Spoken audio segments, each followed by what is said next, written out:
Hello, fragrance specialists. My name is Chance. Welcome to my guide, and thank you so much for taking a look at another essential oil breakdown.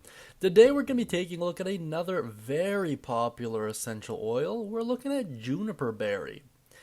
I'm pretty sure this is in the vast majority of starting kits. If it's not, it probably should be. Almost everyone I know regularly uses juniper berry for one thing or another.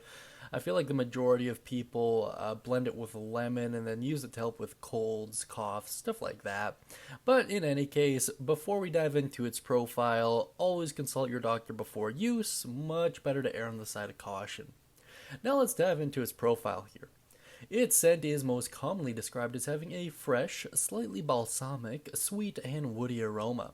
Its uses are colds, flu, acne, cellulitis, gout, hemorrhoids, obesity, rheumatism, and toxic buildup. Under method of extraction, you'll see that it is steam distilled, and it blends well with eucalyptus, jasmine, lavender, lemon, rose, sandalwood, and ylang. Under notes, you'll see possible skin irritation, which is kind of par for the course when it comes to any essential oil. Just make sure your dilution is good to go and you're following best practices.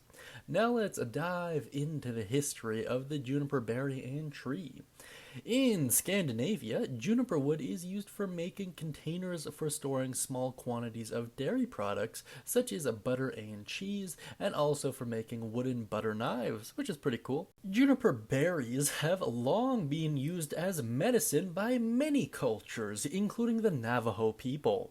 Western American tribes combined the berries of Juniperus communis with berberis root bark in a herbal tea, which is pretty cool stuff. It's always nice to know it's been used by a long time, and if you're in North America or Western America or what have you, it's kind of good to know that this plant was used in your area, which is definitely an interesting feeling of pride, I find.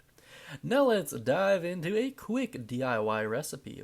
This is for a head and fatigue relief. It is 1 drop juniper berry, 3 drops lavender, 2 drops rosemary, 1 tablespoon fractionated coconut oil, and 1/2 cup of sea salt, which is actually quite a large amount. You first mix the oils together, and then after that you dissolve the oils into the sea salts.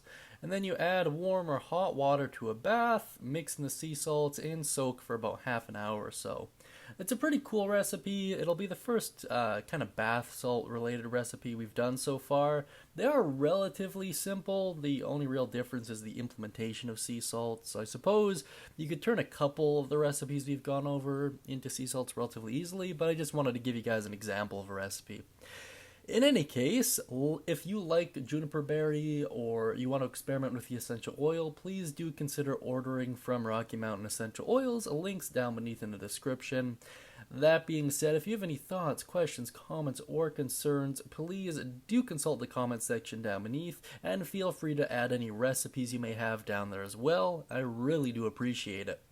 With all that out of the way, however, I hope you all have a great day, and as always, may all of your future endeavors smell divine.